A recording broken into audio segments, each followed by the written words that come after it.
Con la clase de hoy vamos a hablar de patología de tórax en tomografía computada, las principales aplicaciones, ¿sí? Lo más importante. Vamos a tratar de que entre todo, ¿no? En esta charla de esta hora y media, 2 horas. A ver si arranca esto. Bien, lo primero que hay que poder, para poder entender un poco, ¿no? La patología de tórax, tengan en cuenta que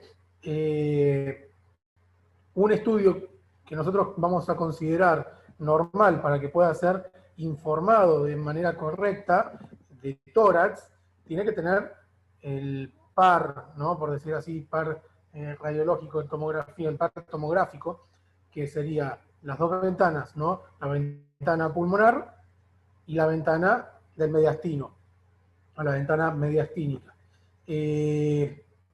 Después, si nosotros queremos ver alguna lesión ósea, si queremos ver algún tipo de fractura, metástasis o algo por el estilo, podemos agregarle la ventana ósea. Pero ya con la ventana pulmonar y mediastínica nos tiene que servir y nos tiene que alcanzar y ser suficiente para poder informar de manera correcta el estudio.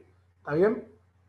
O sea que un estudio que no sea fotografiado la ventana pulmonar o la ventana mediastínica sería un estudio incompleto que tenemos que volver a hacer, ¿sí? Esto por ahí no está sucediendo últimamente en los tomógrafos de última generación, porque nosotros no trabajamos con placa o con el CD, sino que trabajamos en la workstation, en donde nosotros podemos agregar cortes, podemos fotografiar otras cosas, o incluso cambiar la ventana y hacerlo de una forma más ágil, ¿no? Sin la necesidad de tener que volver a repetir el estudio, ¿sí? Entonces acá tenemos un scout, ¿sí? De frente, donde vamos a ver las distintas cisuras. Tengan en cuenta que del lado derecho hay dos cisuras, la menor y la mayor. La de la vena ácidos es en algunos casos, ¿sí? Cuando el callado de la ácidos, que viene de acá de la columna, hace como una muesquita y atrapa parte del parénquima pulmonar cuando va a desembocar en la vena cava. ¿Estamos de acuerdo? Mientras que del lado izquierdo solo hay dos lóbulos, el superior y el inferior, separados por una sola cisura. ¿Está bien? Acá tenemos entonces dos cisuras, ¿no? La cisura menor y la cisura mayor, que son las que se separan al pulmón derecho en superior, medio e inferior. ¿Está bien? Entonces vamos a ir hablando un poquitito de los lóbulos y segmentos pulmonares, que eso es importante, porque es importante para ubicar una lesión, para que el médico sepa dónde está, el número uno, para que pueda realizarle el correcto tratamiento, si es que es necesario punzarlo o operarlo o hacerle algo por el estilo, ¿sí? Entonces, fíjense acá, el pulmón derecho, como habíamos dicho, tiene tres lóbulos. Lóbulo superior, lóbulo medio y lóbulo inferior. El lóbulo superior va a tener el segmento apical, el posterior y el anterior. El lóbulo medio va a tener el segmento lateral y medial, ¿sí? Y el lóbulo inferior va a tener los 5 dedos, por decir así. Este, que vendría a ser el apical, después tenemos el medial y el lateral, y después el anterior y posterior. ¿Está bien? Mientras que el pulmón izquierdo tiene solo lóbulo superior y el lóbulo inferior, y después está el sector lingular, que vendría a ser un pseudolóbulo, porque no se separa bien de una cisura, ¿sí? En el lóbulo superior tenemos el ápico posterior y el anterior, es decir, el apical y el posterior se fusionan, se unen y terminan siendo ápico posterior, ¿sí? En la parte lingular, en vez de ser medial y lateral, como era en el lóbulo medio, pasa a ser superior e inferior. Y en el lóbulo inferior tenemos el apical, el anteromedial, el lateral y el posterior. ¿Está bien? Aquí un ejemplo dentro de lo que es el SCOUT para poder ir ubicando las distintas lesiones, ¿sí? En el lóbulo superior derecho, entonces teníamos tres segmentos, o sea, tres digo bien, 3 segmentos, separados por la cisura menor. ¿Estamos de acuerdo? Acá está la cisura menor y esta es la cisura mayor. Esto es un corte frontal, ¿sí? Y esto sería un corte sagital, o un corte coronal y sagital, ¿sí? Tenemos entonces el posterior, el apical y el anterior. ¿Está bien? Como les había dicho, el lóbulo medio tenemos el sector lateral, que vendría a ser el 4, y el sector medial. ¿Sí? Tengan en cuenta, acá empezamos a jugar con lo de si alguna lesión específica hace signo de la silueta o no. Ustedes seguramente habrán visto en radiología lo que era el signo de la silueta. ¿Sí? El signo de la silueta es cuando yo tengo una consolidación, tengo una lesión tumoral, una imagen densa en una placa de tórax, y hace silueta con la silueta cardíaca justamente, ¿sí? O con una opacidad, que puede ser un vaso sanguíneo, el estilo. En este caso, la silueta cardíaca. Si hace silueta, es decir, que se confunde todo con la misma silueta cardíaca, estamos diciendo que hace signo de la silueta, con lo cual estamos pensando que esa imagen, ese tumor, esa consolidación, está más que nada en el lóbulo medio, ¿sí? Porque el lóbulo medio es el que está en contacto con la parte cardíaca porque es anterior.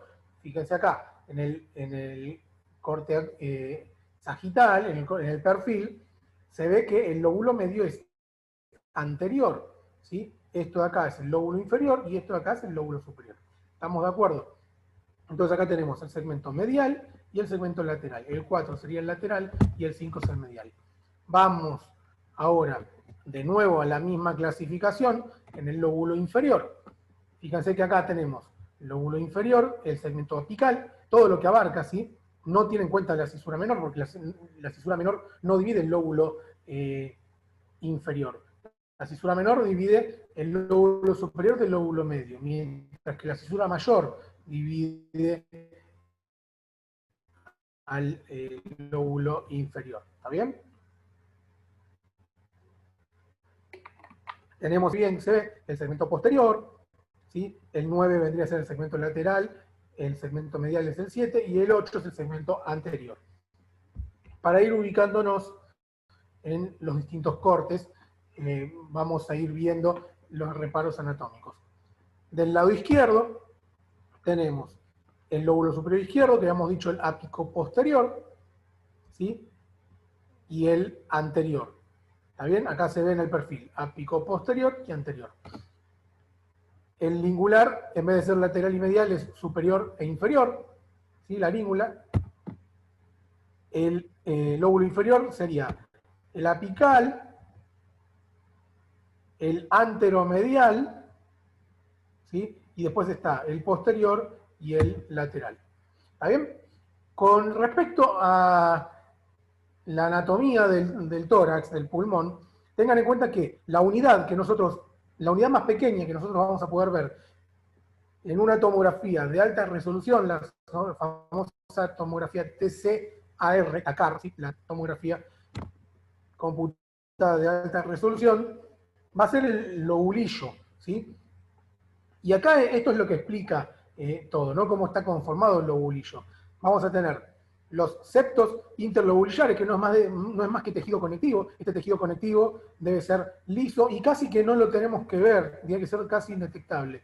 Solamente en los cortes muy finos podemos verlo y el ojo muy, muy entrenado. ¿Sí? Tenemos los septos y acá tenemos los bronquiolos con la arteria, ¿sí?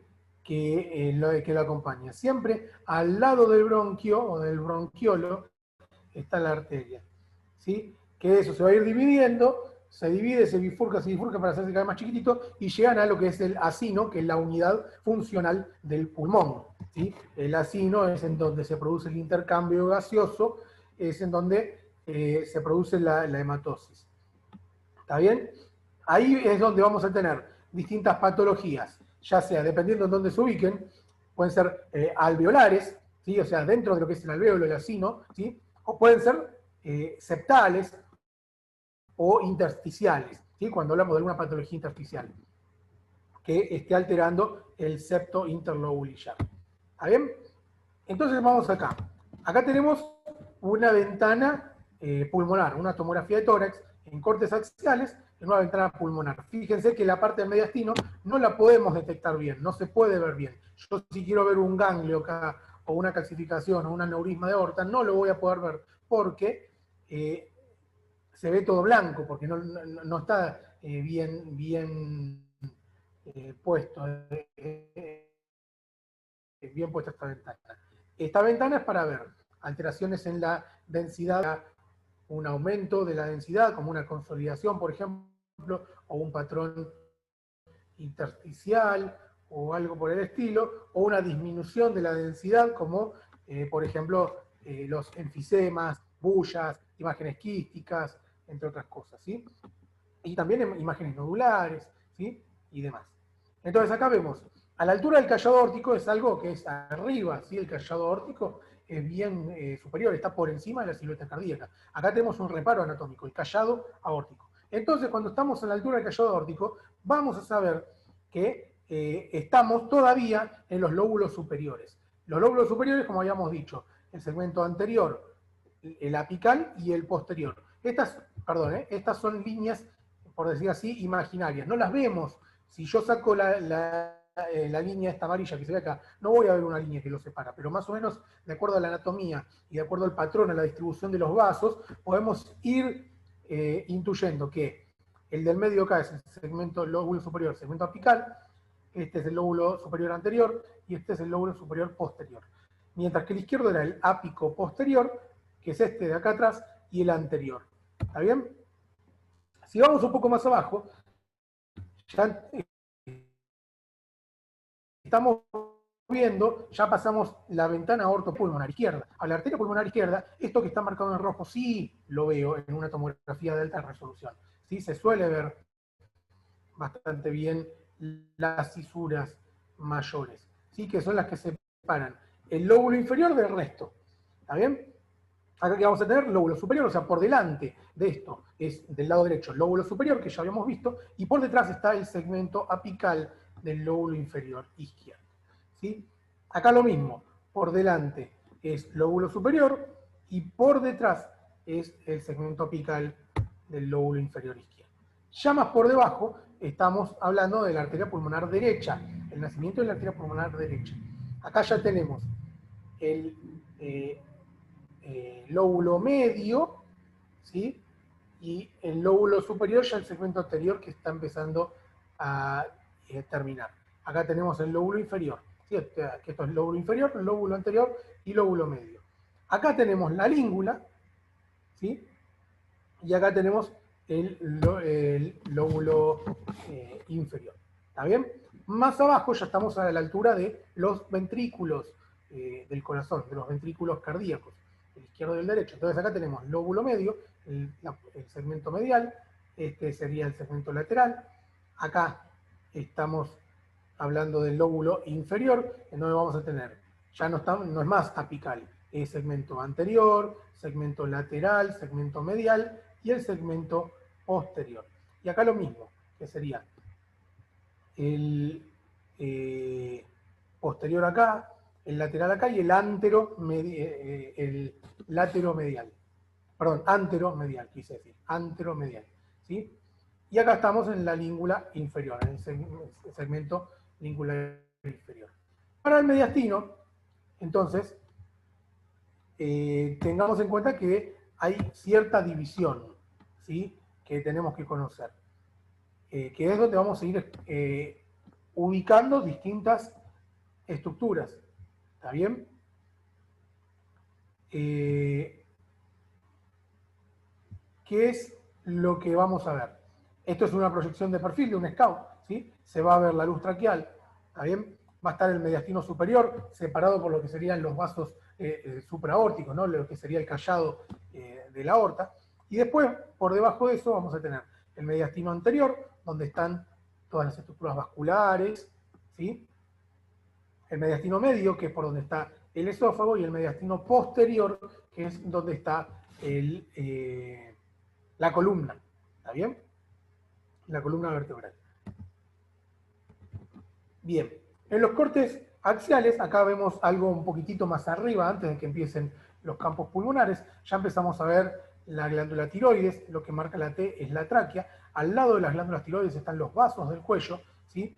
Que es la yugular y la carótida, ¿está bien? Acá está, bueno, parte de la vena axilar con un poco de contraste. Por detrás de la tráquea, el esófago, ¿sí? Se empiezan a ver los vasos supraaórticos, como por ejemplo la arteria, la arteria subclavia, ¿sí? Que después se continúa con la arteria axilar, en este caso el lado izquierdo, sigue con el esófago. Más abajo ya vemos algo más de lo que serían los ápices, los vértices pulmonares, ¿sí? Ahí tenemos las dos carótidas, las yugulares, las arterias subclavia y demás. Acá tenemos la vena brachiocefálica izquierda, tenemos la carótida, la arteria subclavia, la vena brachiocefálica derecha, ¿sí?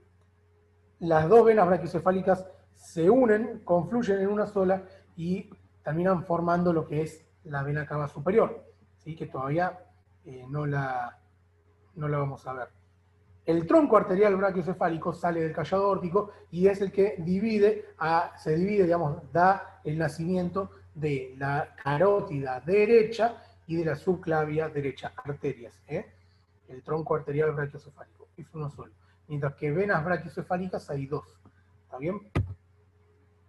Más abajo, acá tenemos la vena brachiocefálica izquierda que se va a unir a la brachiocefálica derecha y van a formar la vena cava. Así se ve acá un poquitito más, acá ve casi la unión.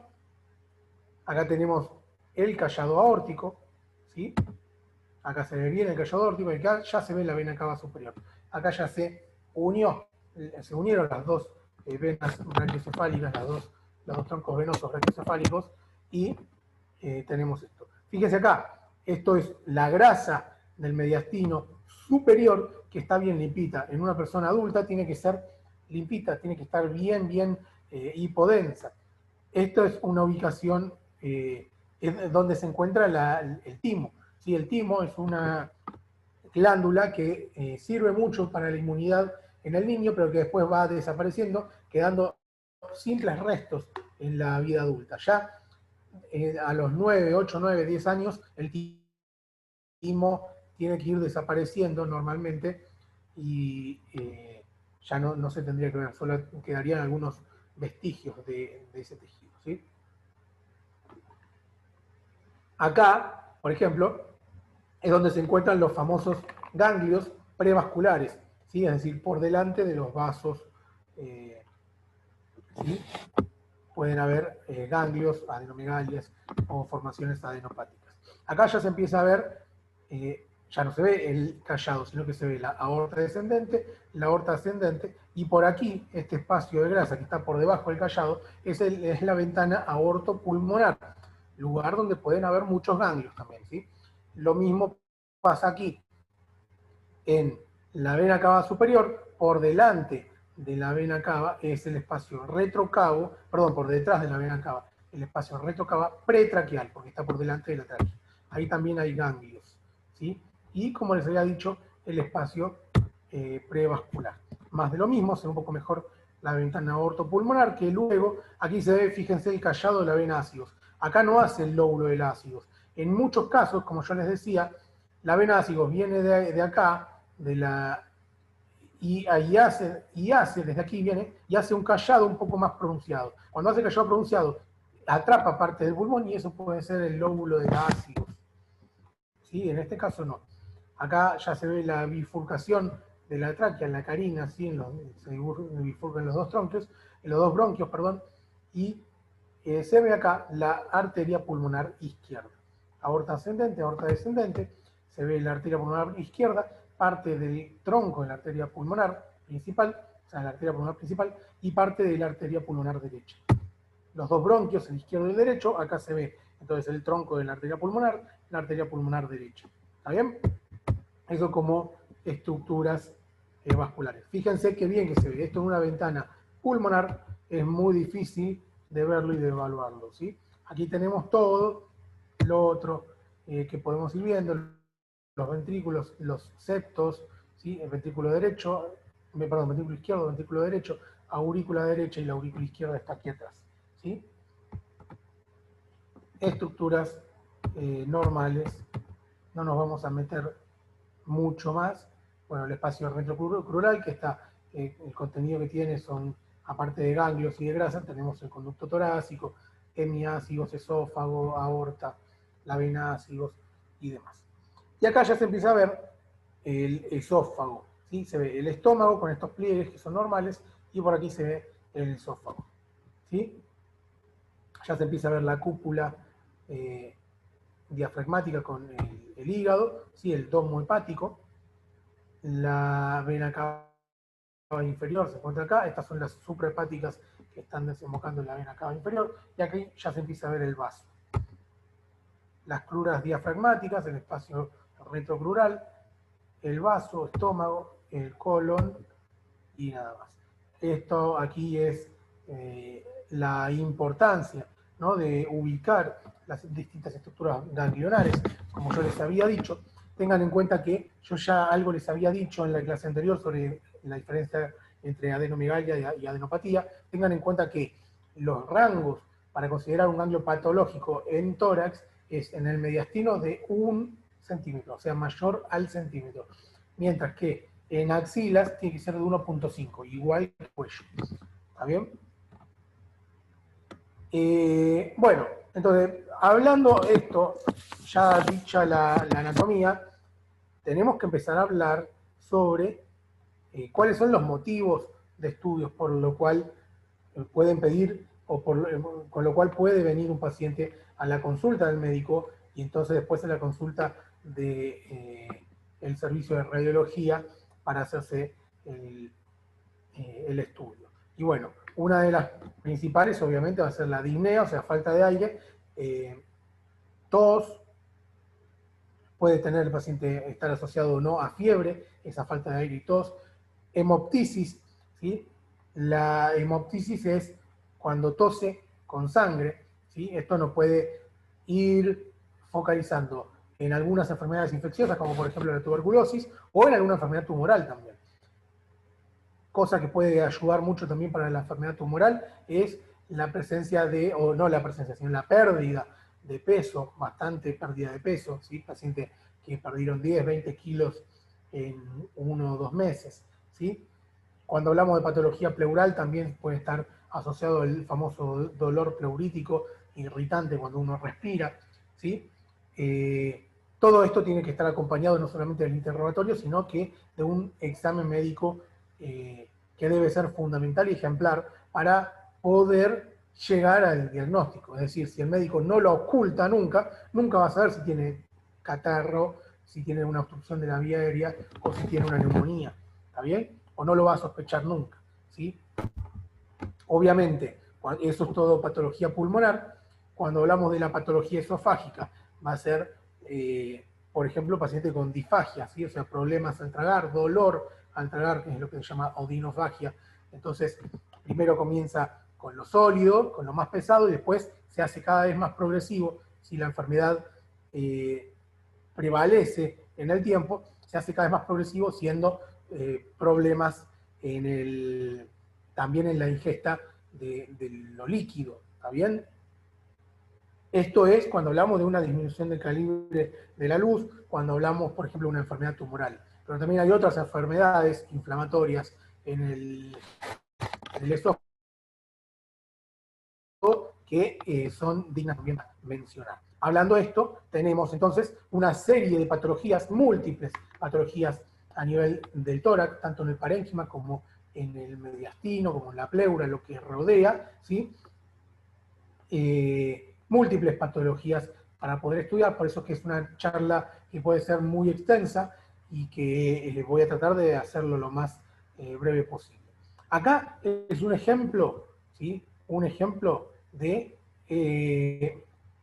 los septos, ¿sí? O sea, las enfermedades, las distintas enfermedades intersticiales, septales que pueden llegar a haber.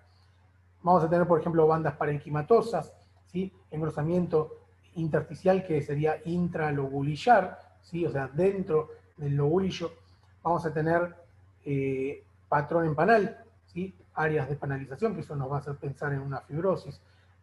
Las líneas, esas líneas B de Kerley, y eso que por ahí nos hace pensar en un edema agudo de pulmón, que es un engrosamiento lineal de las líneas de los septos, ¿sí? Cuando es más reticular, estamos hablando de otras patologías o de un avance progresivo de esa enfermedad. ¿Sí? Vamos a tener las dilataciones bronquiolares o bronquiectasias, ¿sí? Entre otras cosas. Vamos a hablar un poquito de las neumopatías, entonces. Las neumopatías son las neumonías, ¿sí? Las causas pueden ser varias. Aquí tenemos 3 ejemplos de ellas, ¿sí? Puede ser viral, bacteriana o micobacteriana.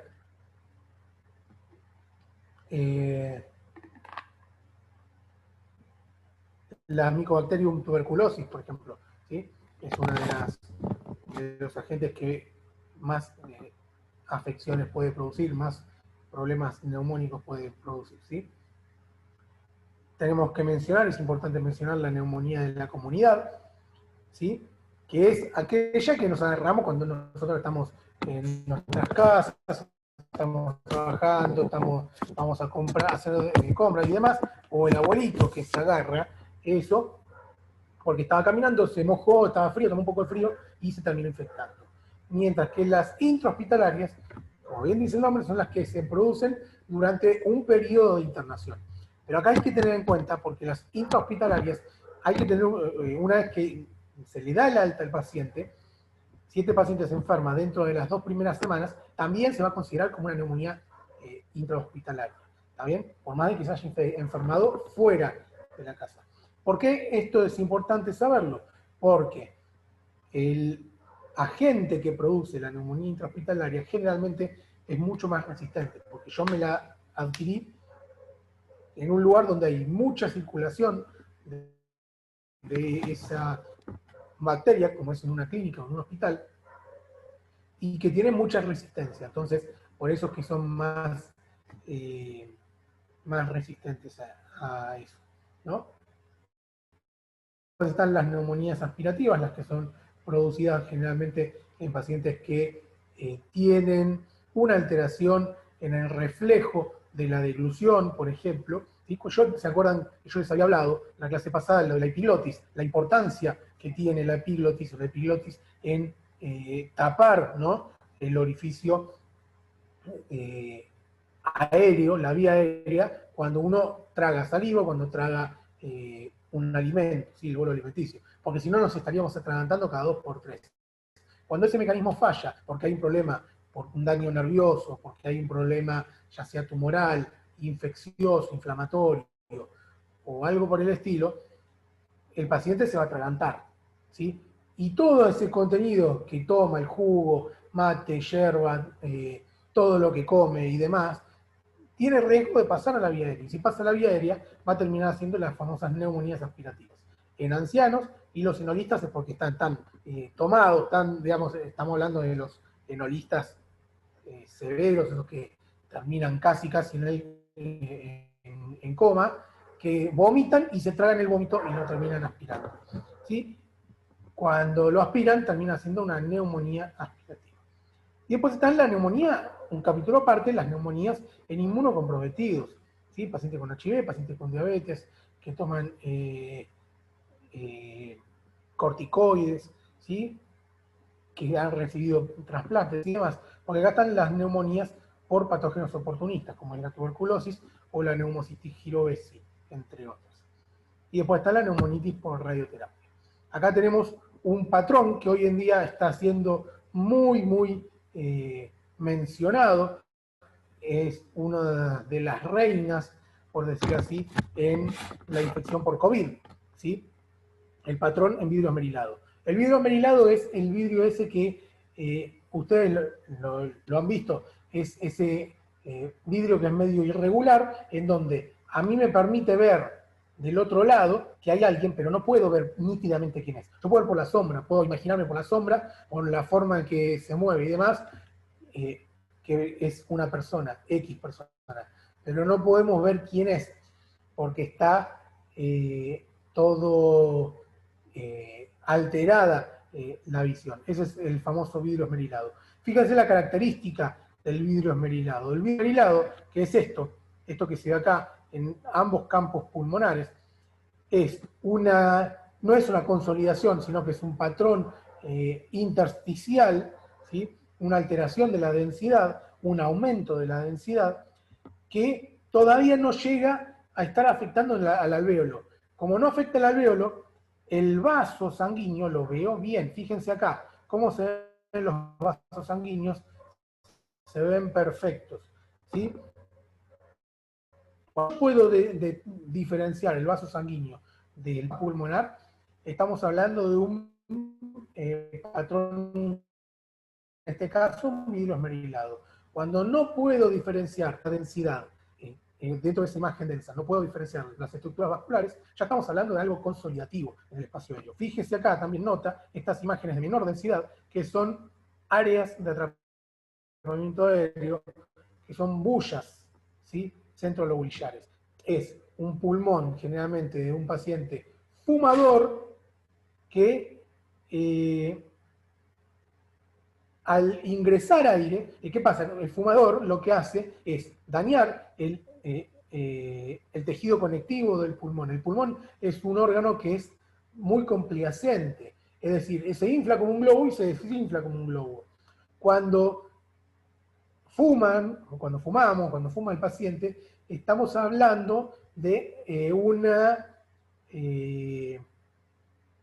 un cambio en la rigidez, o sea, empieza a ser más rígido ese pulmón. Entonces entra aire y se insufla bastante, y cuando lo queremos largar en el pulmón que está enfisematoso, cuando lo queremos largar, no largamos todo el aire, el alvéolo no se vacía por completo y queda un poquitito más de aire. Cuando respiramos de nuevo, entra más aire y largamos y sigue quedando un reservorio. Y ese reservorio hace que se terminen dilatando los alvéolos, que tienen una complianza mucho menor de lo normal, y se termina generando estas imágenes. Esto es aire adentro del alvéolo, ¿sí? Acá tenemos otra imagen que esto se podría asemejar un poquitito a lo que estamos viendo por COVID, ¿sí? Un parcheado en vidrio esmerilado, bilateral, ¿sí? Este caso puede ser por una neumocitis girovesis, ¿sí? Pero también, ahora como estamos viendo mucho COVID, esto es el patrón que suele dar. Acá vemos algo que es más distinto, es más como un patrón en mosaico, está haciendo como afectando casi todo el parénquima pulmonar, ¿sí? Y fíjense la característica. La característica de esto es que se ven bien los vasos sanguíneos. Si se ven los vasos, es un patrón en vidrio esmerilado. ¿Está bien? Un engrosamiento de los septos de aspecto algo reticular se puede dar en estos casos: en un edema agudo de pulmón, en una hemorragia, ¿sí? Alveolar, en una linfangitis carcinomatosa. La linfangitis carcinomatosa es la diseminación tumoral de la lesión primaria que se encuentra en el pulmón, ¿sí? Un cáncer de pulmón que está diseminando hacia los ganglios linfáticos, hacia el sistema linfático en sí. Amiloidosis y neumonías, ¿sí? ¿Qué se ve? Se ve un engrosamiento septal. Fíjense que acá los septos se ven bastante bien, sobre todo acá en esta zona, ¿sí? Algo reticular, es decir, no es tan lineal, sino que es más bien irregular, con unos retículos.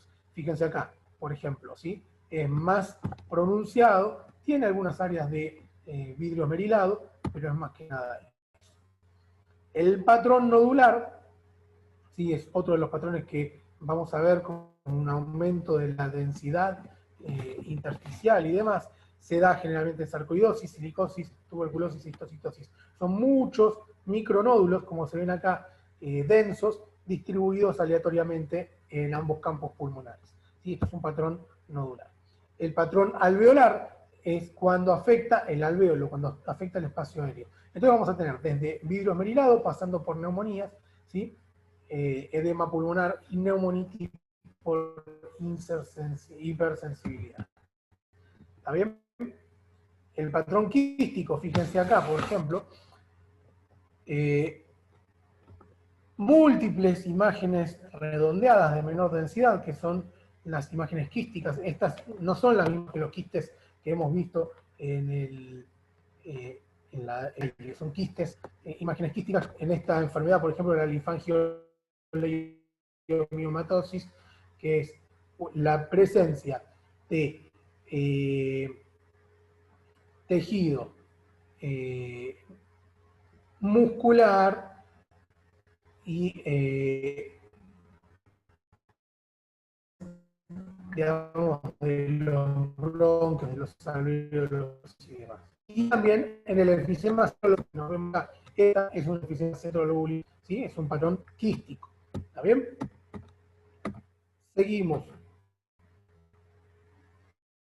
Esta es otro ejemplo de la linfangioliomatosis. ¿Sí? Se da la presencia de imágenes quísticas de menor densidad. Y vemos qué está haciendo, ¿sí? El vidrio esmerilado, ¿cómo se ve el vaso sanguíneo? Aquí se ve, por ejemplo, un vaso sanguíneo, este puntito que de acá se ve también, aquí también, y en todos lados, ¿sí? Es un patrón en vidrio esmerilado. Esto que hay a la izquierda va a evolucionar a lo que está en la derecha, seguro, si seguimos con el proceso, el progreso de la infección. ¿Estamos de acuerdo? Aquí un claro ejemplo, una neumonía bacteriana. Neumonía bacteriana que se ubica en el, por lo que se ve acá, el lóbulo inferior derecho. Tendríamos que ver una ventana pulmonar para poder verla mejor. El objetivo de esto acá es que vean la consolidación con el broncograma aéreo. Esto es el bronquio que está respetado, que está metiéndose en la neumonía. ¿Está bien? Esto quizás es una neumonía complicada, con un patrón quizás en vidrio esmerilado también del lado izquierdo, que está empezándose a ver, y se ve un derrame pleural del lado derecho. Dentro de los patrones nodulares que les había dicho, tenemos la tuberculosis, ¿sí? En la tuberculosis vamos a tener el patrón nodular, podemos tener el famoso nódulo cavitado, como se ve acá, y también es característico, muy característico, la presencia de un patrón en árbol en brote. Como se ve acá, fíjense qué clarito se ve. Se ven los septos engrosados y como ramificaciones que se van haciendo con brotes, como si fuera un árbol, la rama de un árbol brotando las distintas hojas, si ustedes se fijan acá. ¿Sí? Acá tenemos una tuberculosis bastante marcada, apical, ¿sí? Cavitada, con una cavitación central. La tuberculosis tenemos que tener en cuenta que la Mycobacterium tuberculosis es un organismo, es un microorganismo que es predilecto, le gusta mucho el aire. Y como el aire, nosotros cuando estamos parados sabemos que el aire tiende a ir hacia arriba, ¿sí? El aire tiende a subir, ¿sí? Cuando nosotros, por ejemplo, estamos en en un lugar con agua, por ejemplo, que se va llenando, sabemos que el aire se va acumulando arriba, ¿sí? Tiende a ir hacia arriba, mientras que lo líquido tiende a ir hacia abajo. ¿Sí? Como el aire tiende a ir hacia arriba, la tuberculosis, la Mycobacterium, la micobacteria, tiende a ubicar los segmentos más superiores del pulmón. No quiere decir que no abarque también los inferiores, no quiere decir eso. Sí, abarca los lóbulos superiores, pero también puede abarcar los inferiores, ¿sí? Con mayor frecuencia son los lóbulos superiores. Aquí tenemos entonces una cavitación, ¿sí? Que de acuerdo al antecedente, de acuerdo al interrogatorio, al examen clínico, al examen de laboratorio y demás, se llegó a la conclusión de que puede ser esto una tuberculosis cavitada. ¿Hay diferencias con otras lesiones? Sí, puede ser, si yo veo esta única lesión, puede ser un tumor oxidado. Sí, también un tumor oxidado puede ser. puede ser una aspergilosis también. ¿Sí? Por eso es importante conocer la anamnesis, conocer la historia del paciente y cuál es la historia clínica. Del lado de la derecha se ve una bruta consolidación con el broncograma aéreo que ya veníamos viendo. Acá tenemos un claro ejemplo de una tuberculosis miliar. ¿Sí? La tuberculosis miliar son la presencia de múltiples nódulos en todo el parénquima, totalmente afectado a un paciente con antecedentes de tuberculosis, generalmente inmunodeprimido. ¿Sí? La neumonía necrotizante generalmente se da en pacientes HIV. ¿Sí? Se ve entonces una consolidación bastante importante con broncograma aéreo, cavitaciones y demás. ¿Sí? Acá vemos otro ejemplo, una lesión cavitada con contenido en su interior, no es más que una aspergilosis con aspergiloma en la cavidad residual. Es decir, acá el aspergillus es un hongo, ¿sí? Es un hongo bastante potente, bastante dañino. El hongo puede afectar, entrar a la vía aérea o incluso también afectar todos los senos paranasales y llegar al cerebro. ¿Sí? La aspergilosis tiene un patrón bastante similar a la tuberculosis, con lo cual lo hace un diagnóstico diferencial. ¿Sí? Y acá tenemos una neumonía, digamos, una neumocistosis por neumocitis girovesi. Fíjense en la placa cómo se ve una opacidad bilateral en vidrio esmerilado, observamos en la tomografía. ¿Sí? Vidrio esmerilado bilateral. ¿Sí? En este caso también, pero más parcheado, más parecido a lo que sería en este caso T. Acá los cambios en la densidad que hay, la secuela, acá fíjense la retracción parenquimatosa con secuelas que se ven aquí en la foto de arriba a la izquierda. Acá se ven también aumentos de tumores benignos. Y después del nódulo pulmonar solitario. ¿Sí? Vamos a hacer esas tres distinciones. Y obviamente la cuarta que sería la metástasis.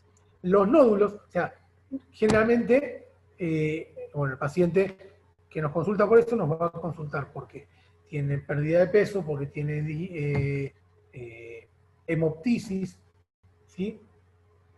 Entre otras cosas, o muchas veces es porque es un hallazgo, porque en el examen preocupacional, cuando le hacen la placa, le encuentran algo y le deciden hacer una tomografía, en la tomografía se estudia y pueden verse esas afecciones bastante frecuentes.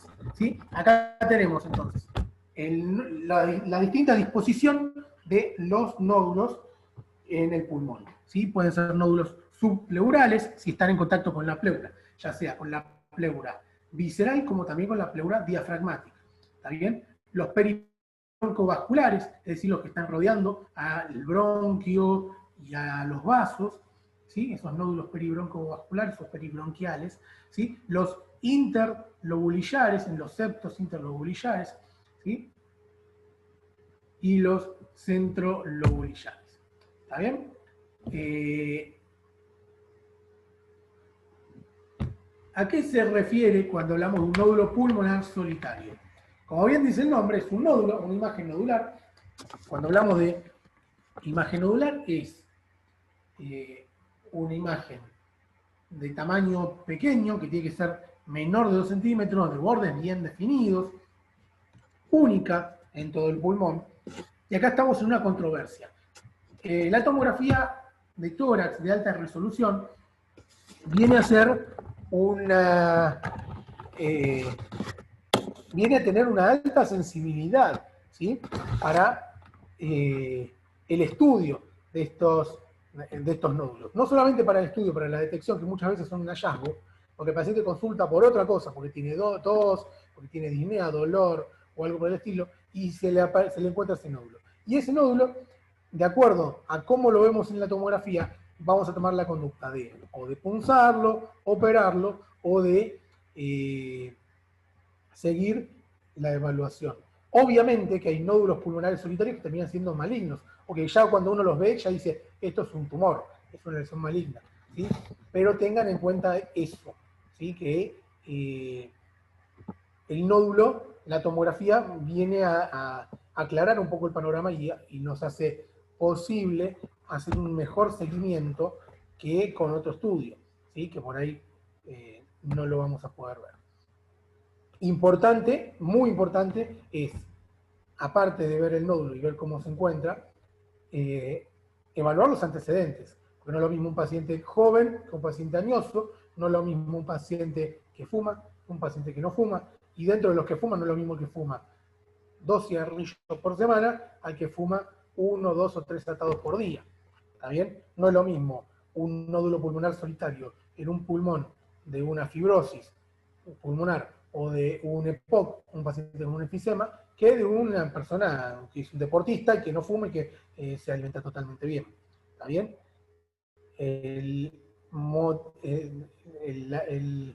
La forma de evaluarla va a ser distinta. Entonces, cuando nosotros vemos el nódulo, ¿qué vamos a ver? Tenemos que ver las calcificaciones. Mucho de acuerdo a esas calcificaciones, nosotros vamos a pensar o a sospechar si es maligno o benigno.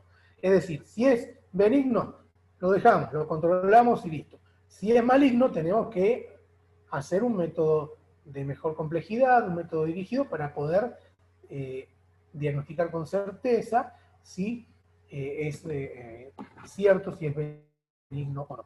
¿Está bien? Entonces, cuando la clasificación, por ejemplo, central, es una única clasificación bastante grande y central, cuando es en palomitas de maíz o popcorn, cuando es laminado o catáfila de cebolla, o cuando es difuso, estamos hablando de un nódulo benigno. Cuando es excéntrico, por ejemplo, en vez de central, excéntrico, periférico, y cuando son múltiples calcificaciones y groseras, vamos a hablar de un nódulo que con mayor frecuencia va a poder ser maligno. ¿Está bien? Cosas que nos pueden hacer pensar en una lesión benigna. Fíjense acá. Clasificación central, palomitas de maíz como el granuloma, ¿sí? Acá en clasificación central, y acá tenemos global o difusa, ¿sí? Algo que nos haga pensar en maligno, entonces, una lesión espiculada e irregular con contacto pleural que presenta lo que se llama la cola pleural, que no es más que un poco de retracción parenquimatosa que se implanta sobre la pleura, algo irregular entonces, de bordes espiculados con esas clasificaciones groseras o excéntricas. ¿Sí? El primero de acá a la izquierda era un granuloma por TBC, el segundo un amartoma con clasificaciones en palomitas de maíz. Entonces acá tenemos el dilema en el nódulo pulmonar solitario. El dilema, un nódulo con una calcificación en su interior, con bordes mal definidos. ¿Dónde se ve? Acá. Que está acompañado de una imagen sólida paravertebral. ¿Sí? Entonces acá tenemos esta imagen que es dudosa, pero cuando vemos acá esto paravertebral, bueno, nos puede hacer pensar que el nódulo que estamos viendo acá, que puede llegar a ser benigno por lo que se ve acá, porque es chiquitito y demás, en realidad termina siendo algo maligno. ¿Sí? Acá tenemos, ¿qué hacemos con este paciente? Un paciente no fumador, 48 años. Se ve un nódulo pulmonar solitario con bordes bien definidos y RX previas normales. ¿Qué hacemos? Bueno, podemos sugerir una PET, pero lo que vamos a tener que hacer es controlarlo a este paciente. ¿Sí? ¿Qué se hace acá? Por ejemplo, un paciente con mayor de 48 años con artralgias. ¿Qué es lo que se hace? Es un nódulo bien definido, ¿sí? Algunas espículas o algo por el estilo. ¿Es algo maligno? ¿Es algo benigno? Y bueno, lo podemos seguir en este paciente. Y hablando de todo esto como un resumen, tenemos que tener en cuenta y tenemos que mencionar que todo nódulo pulmonar solitario siempre tiene que ser interpretado como maligno hasta que se demuestre lo contrario. Y que se demuestre lo contrario es que en el tiempo no haya progresado, que nunca haya cambiado de tamaño ni de forma con los estudios diferentes, porque tengan en cuenta que por ahí este paciente, en vez de hacerse un estudio y cada tanto, se va a hacer un estudio cada 6 meses para ver cómo está ese nódulo, ¿sí? O con una punción, si tenemos dudas. El tema es que también está la mala praxis, porque la punción es un estudio, digamos, invasivo, ¿sí? Al ser invasivo, nosotros introducimos una aguja para punzar y lo estamos introduciendo al pulmón. Y acá puede ser que está el pulmón en contacto, pero si se fijan acá bien, por ejemplo, en esta lesión, hay una línea oscurita que lo separa. Eso es parénquima pulmonar normal. Si yo no tengo la experiencia y pincho ahí o le pifié, le puedo generar un neumotórax. Entonces el paciente puede quedar en observación, puede terminar internándose o incluso muriéndose por yo querer punzar algo que si hubiera escuchado la clase que les estoy dando ahora, estaría seguro que es algo más bien benigno que maligno, ¿sí? Esta es una lesión nodular con densidades grasas, ¿sí? Una vez que se midió la lesión. Entonces terminó siendo un lipoma. Y esto es un granuloma, que es un paciente con antecedentes de tuberculosis tratada. La tuberculosis genera los abscesos que se van formando en la tuberculosis, en las cavernas y demás, la reacción inflamatoria que va generando el cuerpo, el pulmón y demás. Eso, ¿no? Como empezar a dar calcificaciones, con esto no hay que hacer absolutamente nada. En este caso es una lesión conocida, sin ningún tipo de clínica que acude al control, sin cambios con los estudios previos. Y entonces se interpreta automáticamente como una lesión benigna 100%. ¿Sí? Acá tenemos, vamos a lo otro que vendrían a ser los tumores malignos. Dentro de los tumores malignos tenemos el carcinoma epidermoide, el adenocarcinoma, el anaplásico de células pequeñas y el anaplásico de células gigantes. ¿Sí? Acá vemos entonces un claro ejemplo. Yo lo que quiero de esta clase es que me puedan distinguir entre un vidrio esmerilado de una consolidación y entre una lesión benigna pulmonar y una lesión maligna. Fíjense estas, las espículas que tiene, ¿sí? Este tumor, que se ubica, por lo que se ve acá, se empieza a ver acá, no sé si está el callado, o sería, sí, es el callado todavía sería el segmento apical, ¿sí? Del lóbulo superior derecho. Fíjense que está asociado a un infiltrado vidrio esmerilado, y si ven acá hay como otro patrón un poquitito más denso, ¿sí? Se empieza a ver una diseminación linfangítica, o sea que hay una diseminación local y ya está empezando, si no es que empezó a hacer una diseminación linfangítica a los ganglios regionales y demás. ¿Está bien? Entonces, fíjense que esto es totalmente distinto al nódulo pulmonar que habíamos dicho. ¿Sí? En este caso es un tumor primario porque tiene contacto con la pleura. ¿Sí? Acá hay un contacto pleural. El anterior, la forma de ingreso va a ser por una broncoscopía. Se mete un fibrobronco para un fibroscopio, digamos, que es una camarita que va hirviendo hacia el bronquio. Cuando llega a la zona esta, saca el material, se pincha, se punza y se manda a analizar. Esta por ahí es más bien percutánea la forma de acceso. No es tan fácil la forma bronquial. ¿Está bien? Fíjense esto, una lesión cavitada, bordes mal definidos con un incipiente vidrio esmerilado, ¿sí? Y un enfisema también paracentral, y también algunas subpleurales, algunas bullas subpleurales. ¿Está bien? Este es un paciente que es fumador, ¿sí? Seguramente, porque tiene el enfisema y porque tiene esta lesión tumoral. Acá vemos, por ejemplo, el tumor primario y el secundarismo que se encuentra en ambos campos pulmonares. Entonces el compromiso va a ser un poco mayor que si no le estoy encontrando nada. ¿Está bien? Tenemos acá otro ejemplo, ¿sí? Un CA de pulmón con una telectasia. Acá obliteró tanto la luz del bronquio que terminó colapsando todo y haciendo que sea telectasia. ¿Sí? Empiece a hacer una telectasia en esta zona. Bueno, aquí tenemos las metástasis más frecuentes que pueden haber en el pulmón. Lo frecuente es que sea de cáncer de riñón, cáncer de mama, y de testículo seminoma, que es la famosa suelta de globos. Acá tenemos una metástasis, un paciente con una ventana pulmonar, ¿sí? Cortes axiales, se ven múltiples imágenes nodulares bilaterales en la famosa suelta de globos. Aquí tenemos otra imagen similar donde se ven todos los nódulos que están ahí, ¿sí? Pero fíjense este caso. En este caso se hace la placa, se ve un ensanchamiento del mediastino. Bueno, cuando se ve esto, según un mediastino ensanchado, tenemos que empezar a focalizarnos y abocarnos en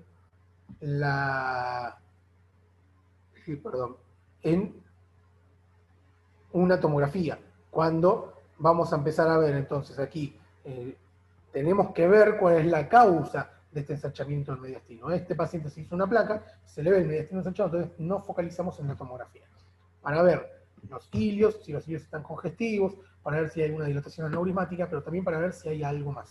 Y acá se llegó a ver un tumor en el paramediastino. Fíjense estas calcificaciones groseras concéntricas, como se ve que son típicas de un tumor maligno. Y acá, por ejemplo, seguramente se ve la placa, se ve algo, una afección, y acá se ve una afección ósea con una estructura de partes blandas que corresponde a una metástasis de tumor renal. ¿Sí? Vamos a hablar brevemente de la patología vascular, ¿sí? Que es algo que también es muy frecuente. El tromboembolismo pulmonar, disección de aorta y las malformaciones arteriovenosas. El tromboembolismo pulmonar se debe, como bien dice acá la diapositiva, como diría el presidente de la Filmina, se debe en un gran porcentaje, un 95%, a la presencia de trombosis en el sistema venoso profundo de los miembros inferiores. Y la trombosis, ¿qué es? Es la formación justamente de coágulos, de trombos, que van circulando, que se originan en los miembros inferiores, ¿sí? Se originan en los miembros inferiores porque es un paciente que es sedentario, porque es un paciente que lo han operado, entonces no se está moviendo muy bien. Generalmente son pacientes que los operan sobre todo de patologías pélvicas, patología de ovario, de útero, de próstata, vejiga, entre otras cosas. Se genera, entonces el paciente forma trombos que empiezan a circular en forma de coágulos en la circulación. Cuando llega a un vaso, por ejemplo, en este caso, un vaso pulmonar, una arteria pulmonar, por ejemplo, y el calibre del vaso es menor al calibre del trombo, va a terminar enclavándose. Y si se enclava, va a generar un tromboembolismo, en este caso, pulmonar. Con todas las afecciones, que es una disnea súbita, ¿sí? Brusca, bastante importante, y una taquipnea inexplicable, o sea, un aumento de la frecuencia respiratoria. ¿Sí? Entonces aquí, como ya les había mostrado, los factores de riesgo que tiene el tromboembolismo pulmonar, entre otras que yo les había dicho. ¿Cómo se hace el estudio? Se tiene que hacer un angiotac. Lo que se tiene que hacer es una inyección en un bolo, ¿sí? Del contraste endovenoso con bomba inyectora, que es lo que el objetivo, digamos, que el paciente tenga una boca 18 en el brazo derecho para poder lograr este flujo de inyección que es de 3 a 5 mililitros por segundo. ¿Sí? Y también se utiliza mucho en las malformaciones arteriovenosas, disección de aorta, cuerpos extraños y vía aérea, y en la vía aérea, ¿no? Bueno, y aquí tenemos un claro ejemplo, ¿sí? Un protocolo para TEP, está en MIP, ¿sí? Tenemos el tronco de la arteria pulmonar, la rama derecha y la rama izquierda, después están las segmentales. ¿Está bien? Los signos indirectos van a ser, obviamente el signo directo es ver el trombo. Si yo veo el trombo, el coágulo, que está obliterando la luz, veo la disminución de la luz, bueno, listo, me quedo tranquilo, ya lo vi, lo mido y se va a tratar. Ahora, los signos indirectos, cuando el trombo es muy pequeño, o el estudio no se hizo de las características que corresponden, vamos a tener signos indirectos. Los signos indirectos, por ejemplo, es el aumento, uno de los signos indirectos es el aumento del calibre de la arteria pulmonar principal y sus ramas, ¿sí? O sobre todo la arteria pulmonar principal. Cuando yo veo una arteria pulmonar principal aumentada, tengo que ir descartando algunas patologías, entre ellas el tromboembolismo pulmonar, ¿sí? Acá vemos un claro ejemplo de un tromboembolismo pulmonar, una imagen de falta de relleno, ¿sí?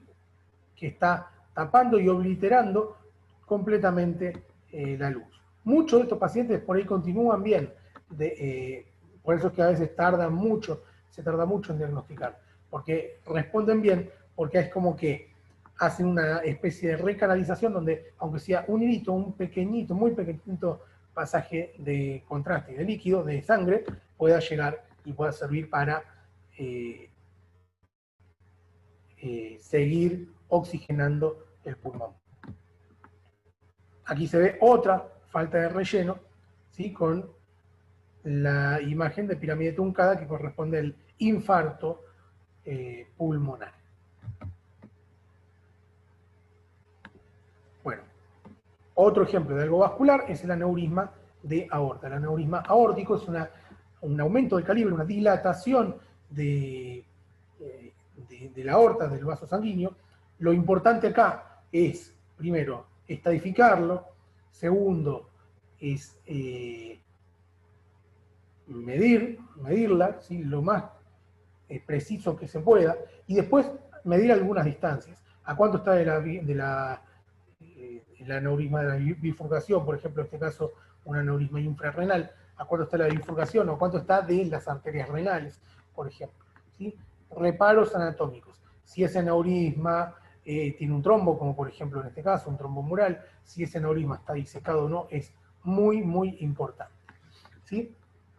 Con respecto a la disección de aorta, es cuando ese vaso sanguíneo que está dilatado, por ejemplo, un aneurisma, por eso es importante cuando por un por accidente, vemos una tomografía de un paciente, supongámosle que le piden sin contraste, un tórax sin contraste, le vemos una aorta que está así de grande, hay que pasarle contraste para poder ver la disección, porque por ahí muchas veces no la vemos, la disección, sin el contraste endovenoso. A mí me ha pasado, por ejemplo, particularmente un paciente que lamentablemente falleció hace algo de un año. Viene el cardiólogo al hospital donde yo estoy trabajando, viene y me dice, no, este paciente no me gusta, tiene una disnea, qué sé yo, le puedes hacer una ecografía, bueno, un dolor, le decía dolor precordial, pero yo creo que tiene algo en la panza, qué sé yo. Cuando yo le empiezo a ver la ecografía, tenía la ecografía abdominal y era completamente normal. Lo que me llamó la atención era un aneurisma y una disección de aorta que se veía por ecografía, que a veces es difícil diagnosticar una disección de aorta por ecografía, solamente ves el aneurisma.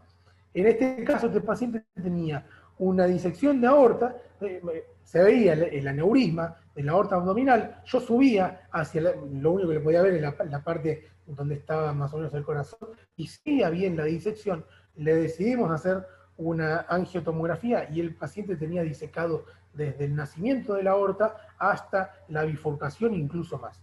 Lamentablemente, creo que el paciente lo tenían operando, anduvo bien y después lamentablemente terminó falleciendo. Cuando hablamos de disección aórtica es cuando la sangre empieza, por la misma presión de la sangre, que a veces es muy elevada, o incluso también en parte por la debilidad de la pared vascular, la presión de la sangre rompe el endotelio y se empieza a formar, empieza a ser un conducto paralelo a la luz verdadera, que sería la luz falsa. ¿Estamos de acuerdo? Entonces, en este caso vamos a tener una aorta, por ejemplo, aumentada de calibre con dos vasos, con dos luces, una luz verdadera y una luz falsa. En este caso es importante, aparte de medir la longitud, a qué distancia, qué reparos anatómicos tiene, también es importante ver si compromete, es decir, si la luz falsa salen algunas estructuras vasculares, o sea, porque de la aorta salen vasos, están las arterias renales, el tronco celíaco y demás. Tenemos que asegurarnos de que esos vasos no salgan de la luz falsa, porque si no vamos a empezar a tener isquemia en los órganos que son irrigados por esas estructuras vasculares. ¿Está bien? está asociado a un 70% a hipertensión arterial, enfermedades del colágeno. Entonces, todo esto es o un aumento de la presión de la sangre o una disminución de la, como en estas dos, enfermedad del colágeno o el Marfan, o una disminución de la resistencia, una disminución de ¿cómo se llama? De la resistencia así de vascular, ¿sí? Una alteración en la estructura vascular. ¿Está bien? ¿Cómo vamos a verlo? Es un dolor desgarrante, ¿sí? Brusco e intenso. Aquí tenemos, entonces, cómo es el mecanismo de producción. Viene la sangre, rompe el endotelio y se mete y empieza a hacer una cavidad falsa en el tejido muscular. Acá tenemos la clasificación, ¿sí? La clasificación que nosotros la podemos clasificar de dos formas, ¿no? De Stanford o de Bakey. La que utilizamos nosotros, la que utilizan los hemodinamistas, es la clasificación de Stanford. La de Stanford clasifica A cuando afecta la aorta ascendente. Es decir, no importa si está toda afectada la aorta o si es solo un trayecto. Si afecta la aorta ascendente, es una Stanford A. Stanford B es cuando no afecta la aorta ascendente. No importa si afecta 1 milímetro o si afecta 3 metros de arteria. ¿Está bien? Va a ser cuando no se clasifique, cuando no afecta la aorta ascendente. ¿Está bien? Entonces, acá tenemos una resonancia magnética donde se ve la aorta descendente y se ve la luz verdadera aquí y la luz falsa acá, separada por el tabique famoso. ¿Sí? Y acá tenemos una disección aórtica con una clasificación de Stanford B, ¿sí? Porque no afecta la aorta ascendente, que si bien está aumentada de calibre, fíjense que está todo aumentado de calibre, el callado tiene un aneurisma bastante importante, y acá podemos distinguir cuál es la luz verdadera y cuál es la luz falsa. Esta es la luz verdadera, vemos que aquí por suerte no está afectando la salida de lo que es el tronco arterial o brachiocefálico, ni ninguna salida de los vasos del cuello del lado izquierdo, y acá se ve la luz falsa. Acá tenemos otra tomografía donde se ve una disección de aorta tipo AB o tipo A de Stanford, ¿sí? Que es la aorta ascendente y la aorta descendente. ¿Está bien? Que está con la luz verdadera y la luz falsa. Y aquí tenemos una aneurisma con un engrosamiento mural de la aorta descendente. ¿Sí? Bueno, acá tenemos, por ejemplo, una disección de aorta en la aorta ascendente o en la raíz aórtica asociado a un derrame pericárdico, en este caso, y de pleural leve, discreto. ¿Sí? Para continuar con la clase, vamos a hablar un poquito de la patología pleural. ¿Sí? Dentro de la patología pleural, nosotros entonces vamos a tener pacientes pueden tener fiebre, tos, disnea, pero además dolor pleurítico al respirar. ¿Sí? Ese dolor, cuando nosotros lo ocultamos, por ahí no le vamos a ocultar bien los ruidos cuando respira, ¿sí? Y eso puede ser que sea porque tiene derrame. Obviamente, con todo el interrogatorio que le vamos a hacer al paciente, podemos llegar al diagnóstico de que puede tener un derrame pleural. ¿Sí? El derrame pleural puede ser por un exudado o por un trasudado, que ahora lo vamos a ir viendo. ¿Sí? Puede ser, por ejemplo, un empiema o una colección, abscesos. Neumotórax es cuando hay aire, hemotórax cuando hay sangre. Los tumores como un mesotelioma, que puede ser benigno o maligno. Un engrosamiento difuso, que puede ser benigno o maligno también. Y metástasis, de cáncer de pulmón o de cáncer de mama. Cuando hablamos de derrame pleural puede ser entonces un exudado o un trasudado. Cuando hablamos de trasudado hablamos de un líquido limpio, ¿sí? Que no tiene proteínas, que no tiene mucho contenido. Ya cuando uno lo punza y saca, sale un material blanco. Entonces nosotros vamos a decir que es un trasudado. Y lo más frecuente es que este trasudado es que sea una insuficiencia cardíaca congestiva, una falla hepática, una falla renal, ¿sí? Algo de eso. Cuando yo punzo y saco pus, lo que voy a pensar es que va a ser solamente una neumonía bacteriana. Si yo saco cuando yo punzo y saco material gaseoso, es decir, como si fuera un queso gruyère medio feo, voy a pensar que es una tuberculosis, ¿sí? Que es a causa de una tuberculosis. El derrame pleural también puede ser paraneoplásico, ¿sí? Por un cáncer de mama, cáncer de pulmón, linfoma o mesotelioma maligno. Y aquí les presento el derrame pleural.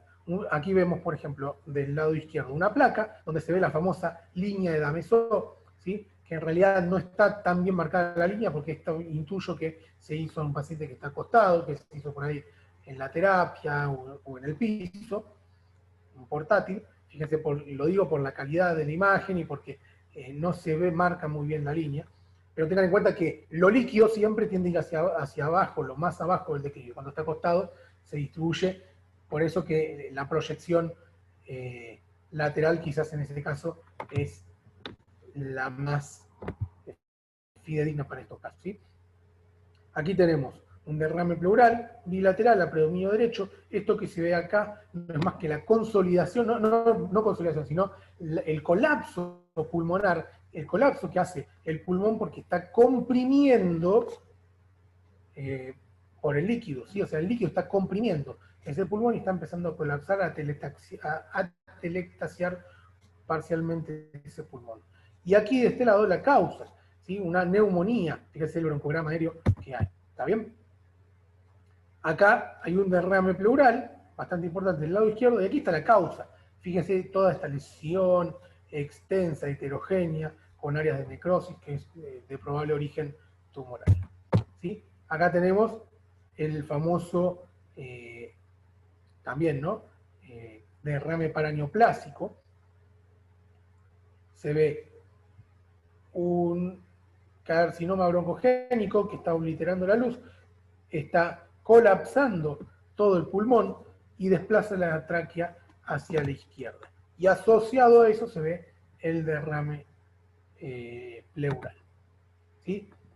Acá vemos un caso en donde ya no es una colección de líquida que está abarcando toda la pleura, sino que es una colección líquida, en este caso pus, como es el empiema, que está focalizada, ¿sí? En esta zona. Punto. Se puede drenar, se puede operar, hay que ver cuál es el tratamiento, el mejor tratamiento que le podemos ofrecer al paciente.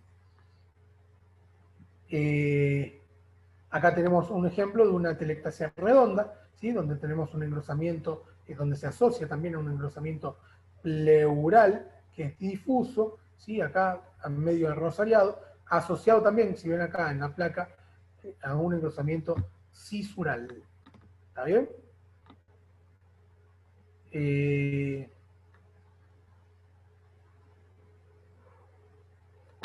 Y el diagnóstico diferencial que nosotros tenemos que hacer es con el cáncer, ¿sí? Muchos de estos pacientes van a terminar siendo pulsados y dando negativo, ¿sí? Ejemplo acá de un paciente, fíjense bien, una patología pleural que es frecuente en pacientes con, ¿cómo es que se llama? Con un antecedente a una exposición laboral, ¿sí? En donde el paciente por ahí trabaja con mucho polvillo, generalmente en la construcción, minería y esos trabajos, ¿sí? Trabaja respirando polvillo, no se cuidan, ¿sí? Porque no se protegen como corresponde, entonces a la larga va a terminar teniendo este tipo de se me tildó. ¿Se escucha? Se me había tildado. Bueno, va a terminar teniendo este tipo de patologías. En este caso es por la exposición al asbesto, el asbesto ahora ya no es algo que se está utilizando mucho en la construcción. Perdón, que me están hablando. Bien. Se me había tildado, perdón. El asbesto no es algo que ya se estudia, como pasa con el plomo, ¿no? Con las pinturas plomadas, ya no están plomadas, ¿sí? Hoy en día se usan otros protocolos, pero sepan que aquellos que están en la fabricación de ladrillos, en la construcción, en donde hay mucho polvillo, arena y demás, es algo que puede ser dañino, ¿sí? ¿Qué es lo que se ve? Se ve un engrosamiento pleural, acá está asociado quizás a un poquitito de líquido, es una pleura que está englobando y que está abrazando a todo el pulmón, lo hace y de forma irregular, con nódulos, fíjense, estos nodulitos que son acá son pleurales, forman parte de la pleura, ¿sí? Por el ángulo que forma, son nódulos pleurales, concéntricos, o sea que van rodeando a todo el pulmón, irregular, que va a presentar realce heterogéneo con el contraste endovenoso, puede estar asociado o no a líquido, o sea, no derrame pleural, y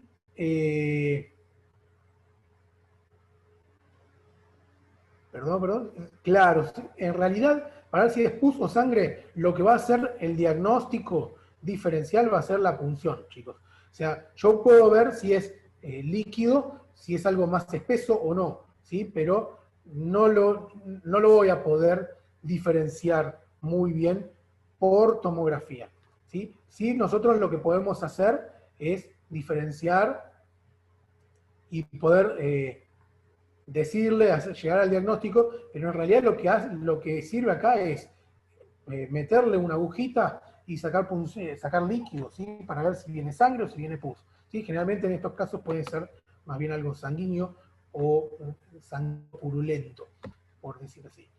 Y fíjense acá lo que hay. Está asociado también, primero, el pulmón está bastante retraído, con lo cual el mediastino está desplazado hacia la derecha, y se ven múltiples ganglios, ¿sí? O sea que ya está empezando a ver secundarismo local en esa zona. ¿Está bien?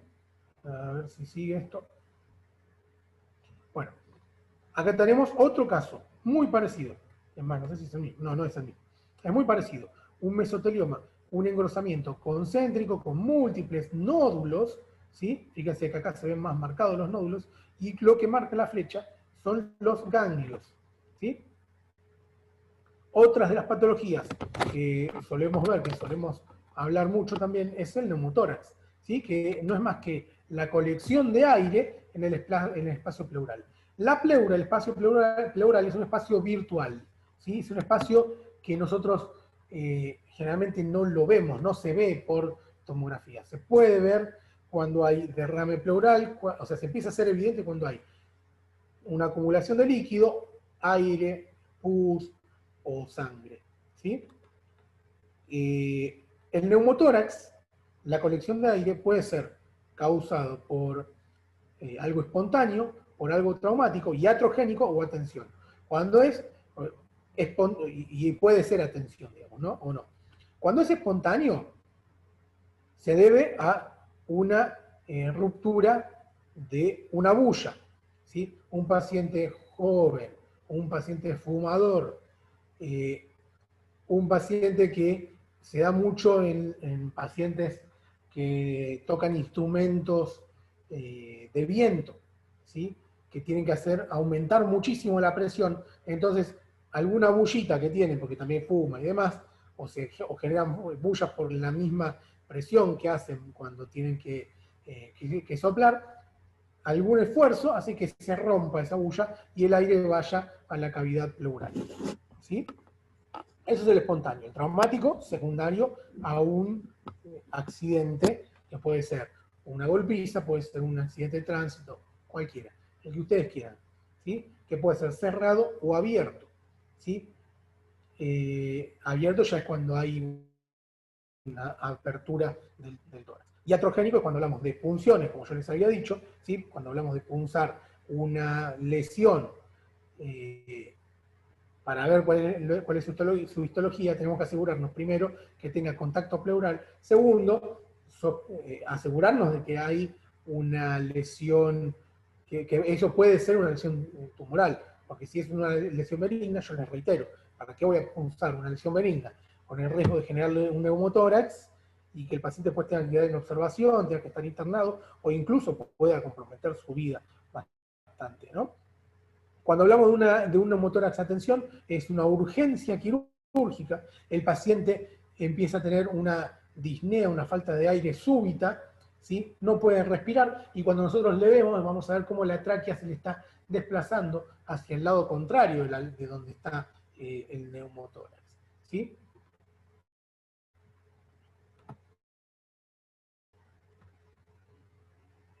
Cuando yo les había dicho, puede ser abierto o cerrado, el traumatismo de tórax, ¿sí? Abierto cuando hay una solución de continuidad con la pleura. Y aquí está la clasificación, grado 1, 2 y 3, y después está el hipertensivo, ¿sí? Que colapsa todo el pulmón. Fíjense que acá el 1 es más bien laminar, el 2 es un poquitito más, fíjense que la atelectasia va a ser un poco mayor, y el 3, o sea, lo que diferenciamos es ver en un corte coronal la, ¿cómo que se llama? La clavícula, ¿sí? Dividimos la clavícula en 3 partes. Cuando está del lado de afuera de la clavícula, del tercio externo, por decir así, más cerca del hombro, es grado 1, en el medio, la línea medio clavicular sería grado 2, y por dentro de esa línea medio clavicular sería un grado 3. ¿Está bien? Acá tenemos un ejemplo donde tenemos un derrame pleural, aquí atrás, una fractura costal y un enfisema subcutáneo, ¿sí? Acá tenemos la causa del neumotórax, ¿sí? Tenemos una ventana pulmonar, es importante ver la ventana pulmonar, vemos cómo está colapsado parcialmente el pulmón, tenemos un hidroneumotórax, ¿sí? Neumotórax con derrame pleural, fíjense que lo líquido va abajo, el aire va hacia arriba, siempre, ¿no? Y asociado a un enfisema subcutáneo bastante importante. Acá tenemos, por ejemplo, otro caso en donde se ve un hematoma bastante importante paraespinal asociado a una fractura de la vértebra dorsal. Y acá tenemos un neumotórax, más bien laminar, fíjense acá, esta laminita donde marca la P, acá hay un poquitito más, y acá está el tubo. Este tubo está fuera del lugar, está en el medio del parénquima, pero seguramente cuando se colocó en su momento, había o neumotórax o había líquido pleural y demás, pero después el pulmón terminó expandiendo y terminó atravesando el tubo, ¿sí? Acá se ve la cisura que está un poquito engrosada. Acá vemos otro caso, ¿no? De un paciente con un traumatismo, un antecedente traumático, donde se van a ver estas imágenes contusivas alveolares, ¿sí? Puede llegar a ser, también puede llegar a verse un patrón en vidrio esmerilado, con ese antecedente de el traumatismo, ¿sí? Y lo que marca aquí es el neumotórax laminar que está haciendo. ¿Está bien? Para ir redondeando, vamos a tratar de redondear las distintas patologías que disminuyen la densidad pulmonar, que algo hemos visto, yo algo les he mostrado enfisemas, quistes, bullas y otras cosas. ¿Sí? Acá tenemos las distintas patologías. Acá vemos, por ejemplo, un enfisema bastante importante, un paciente fumador, como yo les había dicho. Ven, esto es área normal del parénquima pulmonar, y acá tenemos áreas con disminución de la densidad, que es compatible con el enfisema. Otro enfisema centrolobulillar, creo que es algo como que les había mostrado cuando les hablaba del vidrio esmerilado y demás. Acá tenemos vidrio esmerilado y acá tenemos la disminución de la densidad. Acá tenemos las dos cosas, el aumento de la densidad y la disminución de la densidad. ¿Sí? Acá tenemos esas imágenes redondeadas que no son más que dilataciones bronquiolares, son bronquiectasias. Lo que sucede con el enfisema, lo mismo que sucede con el enfisema, ese aumento, esa dilatación de los alvéolos, cuando sucede en los bronquios se llama bronquiectasias. ¿Sí? ¿Cómo me doy cuenta que tiene una bronquiectasia? Bueno, primero en este caso porque es bastante importante, ¿no? Pero segundo, fíjense por ejemplo acá, el bronquio siempre está acompañado del vaso, ¿sí? Acá donde me marca la flecha, a la izquierda de la pantalla, donde estoy yo.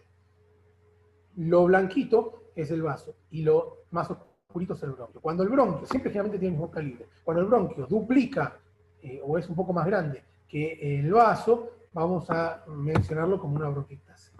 ¿Sí? Y acá tenemos otro tipo de bronquiectasia, las otras eran más cilíndricas como estas, esto es más bien rosariado, más bien por tracción.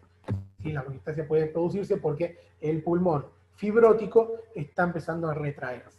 ¿Está bien? Acá vemos unas bullas bastante grandes, importantes. ¿Sí? Este paciente estamos a punto de pincharlo y hacerle desinflarlo con un globito prácticamente. Fíjese las bullas grandes que hay acá en el pulmón derecho y en el izquierdo de menor calibre. ¿Qué es lo que se ve acá? Bueno, una imagen quística, ¿sí? Redondeada que contiene pared, puede ser un neumatocele, que es una acumulación de líquido de aspecto quístico, y esto que se ve acá son justamente secuelas, ¿sí? Secuelas probablemente de una tuberculosis, donde se ve dilataciones bronquiolares por tracción y toda una imagen densa que es tejido fibrótico, ¿sí? Acá se puede empezar a ver algo de vidrio esmerilado también, si se ponen a pensar, ¿sí? Esto es un paciente con fibrosis quística, con bronquiectasias, dilataciones bronquiolares. Fíjense qué dilatados, qué grandes que están los bronquios, ¿sí? Asociados. La fibrosis quística es una enfermedad que se caracteriza por tener afección de múltiples glándulas secretoras. Glándulas salivales, páncreas, entre otras cosas, las glándulas que secretan el moco del pulmón es una de ellas. ¿Sí? Diagnóstico. ¿Qué puede llegar a ser esto? Si nosotros lo describimos, sí, es una disminución de la densidad. ¿Sí? Es una imagen cavitada, puede ser una tuberculosis, que tiene pared en este caso. ¿Sí? Puede ser una aspergilosis también. Tiene una pared irregular. Otra de las cosas que puede llegar a hacer es un tumor abscedado. ¿Sí? Un tumor que se abscedó y se llenó de aire por el absceso que está produciendo. ¿Está bien? Y acá tenemos el típico patrón en panal de abeja que yo les había mostrado en uno de los esquemas anteriores, la panalización de la fibrosis pulmonar idiopática. Idiopática porque no se conoce en su mayoría la etiología, y es la presencia de tejido fibrótico en el parénquima pulmonar. Se caracteriza por tener engrosamiento septal irregular, que es desde abajo hacia arriba y desde la periferia hacia adentro, y asociado a esta panalización que es bastante severa. El paciente, a lo sumo, al fin y al cabo, va a terminar con requerimiento de oxígeno, ¿sí? Va a terminar requiriendo oxígeno, incluso oxígeno domiciliario. Como yo ya les había dicho, mediastino anterior, medio posterior, ¿sí? Que es lo que vamos a ir encontrando en el anterior: timomas, masas tiroides, linfomas o teratomas, el bocio endotorácico, ¿sí? De acá de la tiroides. En el mediastino medio vamos a ver quistes congénitos, como los quistes branquiales y demás que ya habíamos visto, o el cáncer de esófago, alteración esofágica, acalasia también, y demás. Y en el mediastino posterior los tumores neurogénicos, como schwannomas, meduloblastomas, neuroblastomas.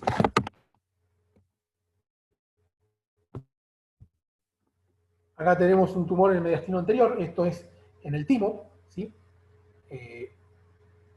Generalmente puede ser timoma, en este caso es una lesión más bien maligna, puede estar asociada a eso, ¿sí? Fíjense la alteración de la densidad que hay acá, es una lesión bastante homogénea, pero, o sea, bastante regular, pero homogénea, heterogénea, perdón, ¿sí? Acá tenemos el famoso bocio intratorácico, que ya lo hemos visto en la clase pasada, del día de ayer, ¿sí? El lóbulo, digamos, la glándula tiroides que está aumentada de tamaño, que se mete en el mediastino y está desplazando parcialmente hacia la derecha, perdón, la izquierda mía hacia la derecha, la tráquea. ¿Está bien? Una de las cosas que van a ver en el mediastino y en la ventana mediastínica es el linfoma. Fíjense acá la cantidad de ganglios, la cantidad de adenomegalias en este caso son adenomegalias porque tienen el centro graso que se ven muy bien, la cantidad de adenomegalias que se suelen ver tanto en el mediastino, como yo les había mostrado, como también en las axilas. ¿Está bien? Acá tenemos el mediastino, el retrocava pretraqueal, prevascular y demás. El linfoma de Hodgkin es otro tipo de linfoma que se caracteriza por tener un patrón mucho más conocido, ¿sí? Y acá se ve una infiltración, una densidad de partes blandas que se ve en el mediastino en este caso, ¿sí? Creo que esta es una de las últimas, espero que lo sea porque ya estamos cansados, queremos ir terminando. El cáncer de esófago. El cáncer de esófago, ¿con qué va a venir generalmente? O sea, el paciente, ¿cómo nos va a venir? Nosotros hemos visto patologías pulmonares, bueno, el paciente va a venir con disnea, tos, hemoptisis y demás. Este paciente, la principal sintomatología que va a tener, bueno, pérdida de peso y disfagia, ¿sí? Es decir, problemas en el al tragar, ¿sí? Problemas al tragar, por ese gente que se le atora la comida y demás. Comienza primero con sólidos, con alimentos sólidos, y después se hace cada vez más progresivo a semisólidos y después líquidos. ¿Está bien? Y está asociado mucho a el daño de la mucosa, daño constante de la mucosa, por tabaco, por alcohol, daño también constante de la mucosa, por ejemplo el epidermoide, el adenocarcinoma, daño constante de la mucosa por agentes tóxicos, ¿sí? Algún corrosivo, una ingesta que uno lo hizo sin querer, por ejemplo, lavandina. Tengamos cuidado en los lugares donde trabajamos porque por ahí terminamos tomando algo que tenía lavandina, ahora que estamos usando mucho lavandina y muchos desinfectantes, o un desinfectante, una soda cáustica o algo por el estilo, ¿sí? Puede ser secundario a la ingesta de alimentos muy calientes, tengamos en cuenta eso también, alimentos o bebidas muy calientes, aquellos que tomamos bebidas como café, mate y eso que a altas temperaturas, que nos gusta tomar esas temperaturas, sobre todo en invierno, tenemos que tener cuidado porque podemos desarrollar un cambio, ¿sí? Genético en el epitelio pavimentoso que se encuentra en el esófago, ¿sí? Entonces, al producirse ese cambio, primero se genera un esófago de Barrett, ¿sí? Que es un cambio en la histología, y después todo eso puede llegar a evolucionar a un cáncer de esófago si tenemos la desgracia, ¿sí? Como bien les había dicho acá, comidas muy calientes. Pero también muchas veces de secundario a otras patologías, por ejemplo, infecciones, por ejemplo, con infección por cándida o por otro agente infeccioso. Puede estar secundario, por ejemplo, a, a múltiples factores, ¿sí? Aquí tenemos, entonces, ¿qué es lo que vamos a ver? Vamos a ver una disminución del calibre de la luz con un aumento concéntrico de las paredes del esófago. Las paredes del esófago aumentan y van obliterando y van disminuyendo, aprietan cada vez más la luz del esófago. Eso hace que se haga una disfagia progresiva, ¿sí? Que se ve acá. Lo bueno de la tomografía es que nosotros podemos evaluar todas las estructuras, a diferencia, por ejemplo, de una seriada o un trago de bario o un tránsito esofágico que solamente va a ver la luz, vamos a ver la disminución de la luz y nada más, no vamos a saber por qué es, ¿sí? Acá vemos un cáncer de esófago superior, vemos esta dilatación con nivel hidroaéreo, ¿sí? De esta lesión que está un poquito más, que puede ser un poco más abajo, ¿está bien? Evaluar también alteración de la grasa adyacente, evaluar las estructuras ganglionares, porque también puede haber afección. Un cáncer de esófago aquí, como se ve, las paredes bastante engrosadas y este contenido que se ve en el interior. Y acá un corte sagital que no se ve muy bien, pero bueno, acá se ve esta extensa lesión en el cáncer de esófago. estas lesiones tumorales, tanto en el pulmón como en el mediastino, las estructuras del mediastino, pueden generar la presencia de los ganglios, ¿sí? Ganglios mediastinales. Cuando hablamos de ganglios aumentados de tamaño, entonces es cuando es mayor a 1 centímetro en mediastino en el diámetro menor. 1 centímetro en diámetro menor. Es decir, el más chiquito, quiere decir, yo lo voy a medir de acá a acá y de acá a acá. Cuando es más de 1 centímetro de acá a acá, va a ser adenomegalia, ¿sí? Diferente de lo que es la adenopatía, como por ejemplo acá se ven estos casos donde se ve una pérdida de la arquitectura. En este también quizás está medio perdido, ¿sí? Acá tenemos otros ganglios que están aumentados de tamaño, retrocava pretraquial, acá otros prevasculares, ¿sí? Retrocava pretraquial y demás. ¿Está bien? Ganglios en el ilio, también aumentados de tamaño, los del ilio tienen que ser mayor a 1.5. Y acá vemos algo que vendría a ser el preludio de algo que vamos a ver más adelante, en la parte de tomografía de abdomen y pelvis. Varices esofágicas. Las varices esofágicas se dan generalmente cuando hay una insuficiencia hepática. Al haber insuficiencia hepática hay un aumento de la circulación colateral, entonces, en este caso aumenta la circulación colateral a nivel de los vasos esofágicos, generando dilataciones vasculares varicosas. Esto es importante porque el paciente, al incorporar alimentos, va a generar desgarros de esas estructuras vasculares y generan sangrado que se vuelca hacia el esófago, provocando vómitos con sangre, que es la hematemesis. ¿Sí? Eso es algo que tienen que tener en cuenta porque es una de las sintomatologías de ya la enfermedad terminal del paciente con cirrosis o con insuficiencia hepática. ¿Sí?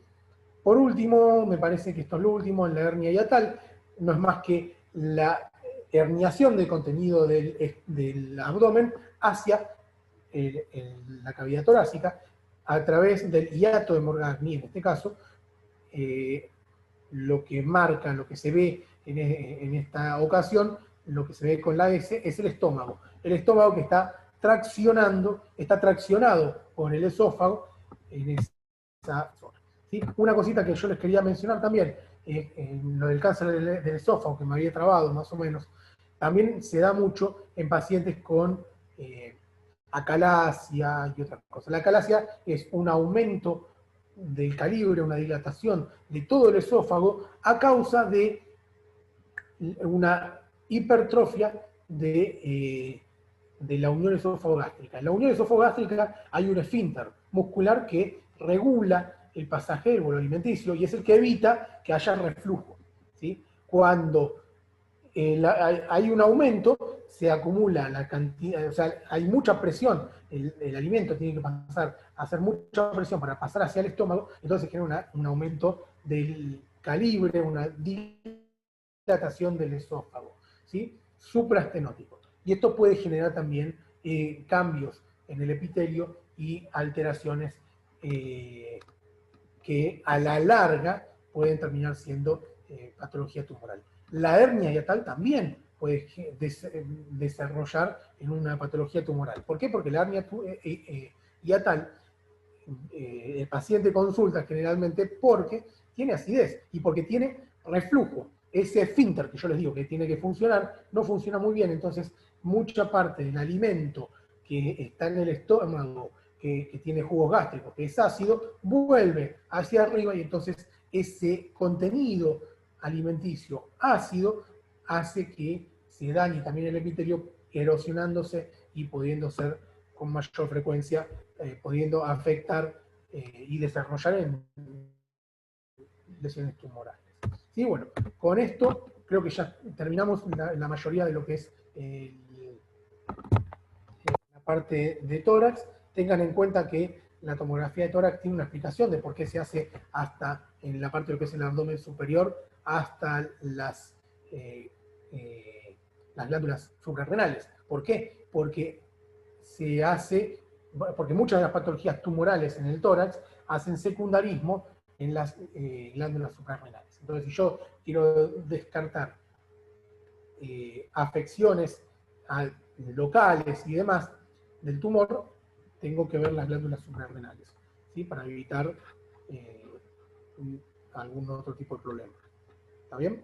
Bueno, si tienen alguna duda estoy, si no, ya terminamos.